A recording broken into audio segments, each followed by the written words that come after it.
Welcome to Mentored on Demand. My name is Nora and I'm delighted to welcome you to another episode. I want to do two things.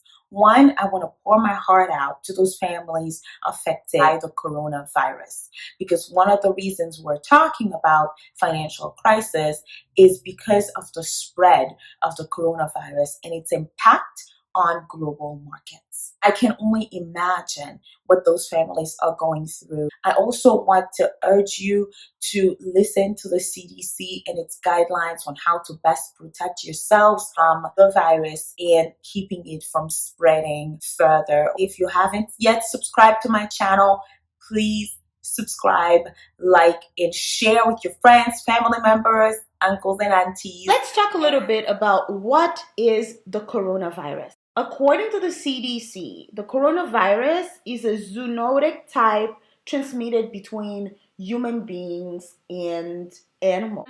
It originated from Wuhan, capital of Hubei. It spreads through coughing, sneezing, any type of personal contact, through traveling, shaking hands with people. The top countries affected by the coronavirus right now are China, South Korea, Italy. You have heard that people have been referring to this virus as a pandemic. And that's really to differentiate between a virus that's spread locally and globally. A pandemic means that the virus has reached a global scale. When you look at pandemics and the effects that they've had, or when you look at the death tolls associated with pandemic, the deadliest pandemic that we've ever had from the 1300s till now has been the Black Death. Between 1346 and about 1353, the Black Death has taken between 75 to 200 million people. The second deadliest has been the flu pandemic from the 1900s. I would say about 1918, and I'll definitely double check this. And we definitely saw between 20 to 50 million deaths from the flu pandemic. The third largest or third deadliest has been HIV and AIDS. From 2005 and 2012, some 36 million people died from HIV and AIDS. And while we've been able to do better, we still haven't reached enough people till this day, giving them the proper ways of managing this disease. People have taken the liberty of making the connection between SARS and the coronavirus, where there is a huge difference between SARS and coronavirus. SARS originated from Beijing, and between 2002 and 2003 is when it came about. And at the time, China only accounted for about 8.7% of the world's total GDP. At the time, China was only the sixth or the fifth largest economy in the world. The coronavirus, in contrast, originated from Wuhan from 2019 to 2020.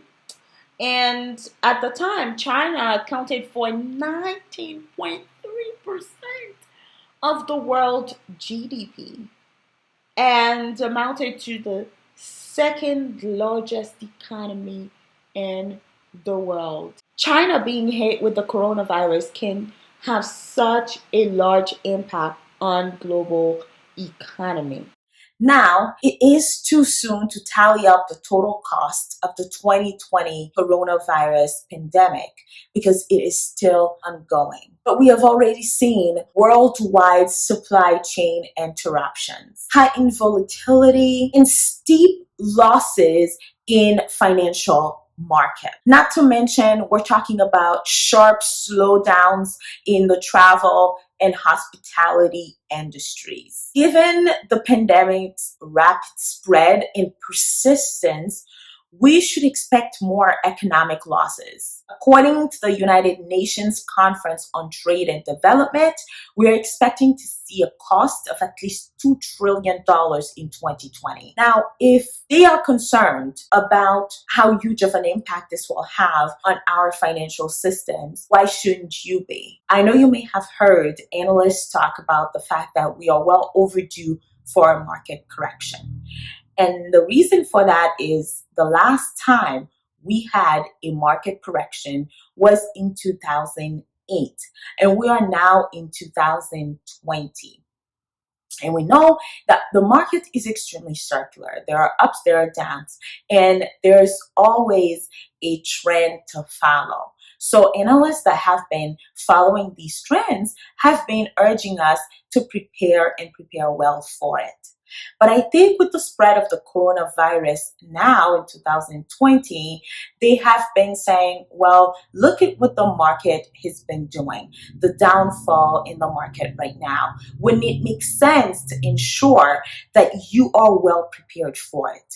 The last time something like this occurred, something of the magnitude that I'm talking about occurred in 2008, when a lot of individuals who were about 5 to 10 years away from retirement lost more than 40% in their retirement accounts. Those who were getting ready to retire were the most affected by it because they didn't have time on their hands to actually replenish their account and make it back. I'm not just talking about your investment portfolios. I'm talking about all of your wealth in general. Where is it located? Are you in all market correlated assets, which would be a no-no, right? I hope no one out there is doing that. Or are you in a mix of market and non-market correlated assets, which would be the way to go? In an event where this is not the case for you, you may need to call a financial advisor and devise a plan on how to best get there. You also want to make sure that you have adequate amount of liquid assets so that in the event you were to be dealing with a financial hardship, you could pull funds easily without taking too much out of your market correlated asset, because you want to give yourself time to put those monies back. Because right now, if you're dealing with a substantial amount of loss, this isn't the time to pull the funds out. I know it is counterintuitive. I know most of us, when we see our portfolios tank in the market, we want to pull out the cash because we want to save as much as possible. You want to be able to ride the wave, and the way you do that is by having ample liquid assets set aside in order to wait out those bad moments. Sequoia Capital, which is one of the largest VC firms in America, in 2008 warned its portfolio stakeholders that things were much worse than the general public knew. Similarly, a few days ago, they sent out reports warning their stakeholders again on how badly the spread of the coronavirus is going to affect us. Who are we not to listen? Every opportunity comes when things are dark. Diamonds are not found in clear water after all. They are found in deep, dark, in dirty waters. Meaning you have to be willing and able to take opportunities when they present themselves. And this time is potentially an area of opportunity for those who have the ability and the means to grab them. I implore you to talk to a financial advisor about how to best protect yourself and best position your assets to take advantage of any unforeseeable opportunities. If you found this video informative, please do share with your friends, family members. I will see you in my next video. Stay safe, everyone.